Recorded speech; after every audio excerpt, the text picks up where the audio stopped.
Hi everyone, welcome to RS academy. This is Sunil. ఈ video సెషన్లో మనం ఒక ముఖ్యమైన 3 విషయాలు చూసుకోబోతున్నాం. మొదటిది కాలేజ్ ఫీజెస్. ఎందుకు కాలేజ్ ఫీజెస్ ముందుగానే చూసుకోవాలి వెబ్ ఆప్షన్స్ కన్నా ముందు అంటే, మనకి సీట్ అలాట్మెంట్ అయిన తర్వాత కేవలం 4 డేస్ అంటే 4 డేసే టైం ఇస్తారు ఫీజ్ పే చేయడానికి. ఒకవేళ మీరు ఫీజ్ పే చేయకపోతే సీట్ క్యాన్సిల్ అయిపోతుంది, సీట్ ఉండదు. కాబట్టి ఏ కాలేజ్ అయితే మీరు పెట్టుకుంటున్నారో వాటి ఫీజెస్ మీకు తెలిసి ఉండాలి. దాని తగ్గట్టుగా మీరు అమౌంట్ అనేది రెడీ చేసుకోవాలి. అప్పుడే మీరు సీట్ని రిజర్వ్ చేసుకోగలుగుతారు. రెండోది కాలేజ్ కోడ్స్. మనకి వెబ్ ఆప్షన్స్ పెట్టేటప్పుడు అక్కడ కాలేజ్ కోడ్స్ మాత్రమే ఉంటాయి, కాలేజ్ నేమ్స్ ఉండవు. కాబట్టి కాలేజ్ కోడ్స్ మీకు చూపిస్తున్నాను. అండ్ మూడోది ఏ కాలేజ్ బెస్ట్ కాలేజ్, ఏది టాప్ కాలేజ్, ఏది యావరేజ్ కాలేజ్ అని మీరే తెలుసుకునేటట్టుగా ఒక సింపుల్ ట్రిక్ అనేది నేను మీకు చెప్తున్నాను. సో అది లాస్ట్లో థర్డ్ది. కాబట్టి ఎవరిని అడగక్కర్లేదు ఏ కాలేజ్ మంచిది అనేది. ఆ సింపుల్ ట్రిక్ మీరు చూసుకుంటే సరిపోతుంది, మీకే అర్థమైపోతుంది ఏది top, average and best college ఏంటి అన్న డీటెయిల్స్. సో ఈ పీడిఎఫ్లో ఆల్ఫాబెటికల్ ఆర్డర్లో ఉంది. మీకు క్లియర్గా చూడండి ఒకసారి. GCTC Geethanjali College of Engineering Technology and area ఎక్కడ ఉందో మీకు తెలిసిపోతుంది. అండ్ ఎస్టాబ్లిష్డ్ ఎప్పుడో కూడా తెలిసిపోతుంది. అండ్ ఏ బ్రాంచెస్ ఉన్నాయి కూడా మీకు తెలిసిపోతుంది. అండ్ ఎఫిలియేటెడ్ దేనికి అన్న డీటెయిల్స్ కూడా మీకు తెలిసిపోతుంది. మనకి వెబ్ ఆప్షన్స్ అప్పుడు ఓన్లీ ఈ కాలేజ్ కోడ్ మాత్రమే ఉంటుంది, ఇలా గీతాంజలి మొత్తం ఉండదు, GCTC అని మాత్రమే ఉంటుంది. దాన్ని బట్టి మనం క్లిక్ చేసుకుని సెలెక్ట్ చేసుకోవాల్సి ఉంటుంది ఆప్షన్.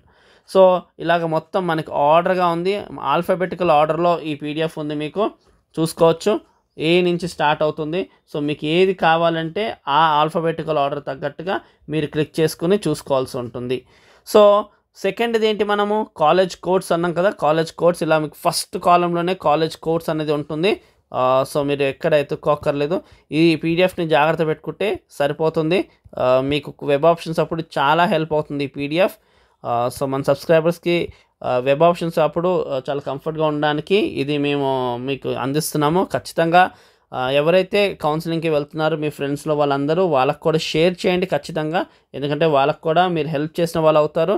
అండ్ ఖచ్చితంగా ఛానల్ సబ్స్క్రైబ్ చేసుకోండి, ఎందుకంటే ఇలాంటి ఎన్నో ఇంపార్టెంట్ వీడియోస్ మీకు అందుబాటులో ఉండాలి అంటే ఖచ్చితంగా సబ్స్క్రైబ్ చేసుకోవాలి. అండ్ అసలు విషయం మాట్లాడుదాం ఇప్పుడు. ఏ కాలేజ్ బెస్ట్, ఏ కాలేజ్ యావరేజ్ అని ఎలా తెలుసుకోవచ్చు అంటే, ఇక్కడ ఈ కాలం కనిపిస్తుందా, లాస్ట్ నుంచి సెకండ్ కాలం కాలేజ్ ఫీజెస్. ఇదే మనకి రిసెంబలింగ్. ఏదైతే 1 lakh ఎబో ఉంటుందో అది టాప్ కాలేజ్ అన్నట్టే. ఎందుకు అంటే ఈ ఫీజు అన్నది మనం డిసైడ్ చేసిందో కాలేజ్ డిసైడ్ చేసిందో కాదు. మనకి గవర్నమెంట్ చెక్ చేసుకుని ఓకే ఈ కాలేజ్ ఇచ్చే ఫెసిలిటీస్, ఈ కాలేజ్ మెయింటైన్ చేసే ఫ్యాకల్టీని బేస్డ్ ఆన్ మనకి ఫీజు అనేది డిసైడ్ చేయడం జరుగుతుంది. సో ఈ ఫీజు ఎప్పుడైతే 1 lakh ప్లస్ ఉంటుందో దాని అర్థం ఏంటంటే అవి చాలా ప్రాపర్గా మెయింటెనెన్స్ జరుగుతుంది. అది ఫ్యాకల్టీ ఉండొచ్చు, క్యాంపస్ ఉండొచ్చు, ల్యాబ్ ఉండొచ్చు, లైబ్రరీ ఉండొచ్చు, ప్లేస్మెంట్స్ ఉండొచ్చు, ఇలాగ అన్నీ ఇస్తున్నట్టు.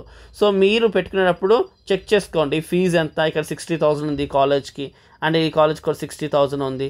అలాగ ఎంత ఉంది అన్నది చూసుకుని దాన్ని బట్టి అది ఏ లెవెల్ అనేది మీకు అర్థమైపోతుంది. ఇక్కడ కూడా ఈ కాలేజ్ 70,000 ఉంది.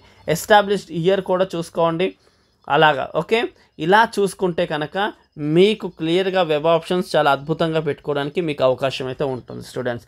అండ్ ఈ PDF సంబంధించి టెలిగ్రామ్లో పోస్ట్ చేస్తున్నాము. టెలిగ్రామ్లోని జాయిన్ అవ్వండి. ఇలా ఎన్నో ఇంపార్టెంట్ డాక్యుమెంట్స్ అందులో మేము పోస్ట్ చేస్తాం కాబట్టి టెలిగ్రామ్ లింక్ కింద ఇస్తున్నాం కాబట్టి దాన్ని క్లిక్ చేయండి, మీకు టెలిగ్రామ్ జాయిన్ అవ్వండి. అక్కడ మీకు ఇలాంటి డాక్యుమెంట్స్ అన్నీ అవైలబుల్గా ఉంటాయి. ఐ హోప్ ఈ ఇన్ఫర్మేషన్ మీకు చాలా హెల్ప్ అయింది అనుకుంటున్నాను. Thank you for watching. Do share and subscribe our channel.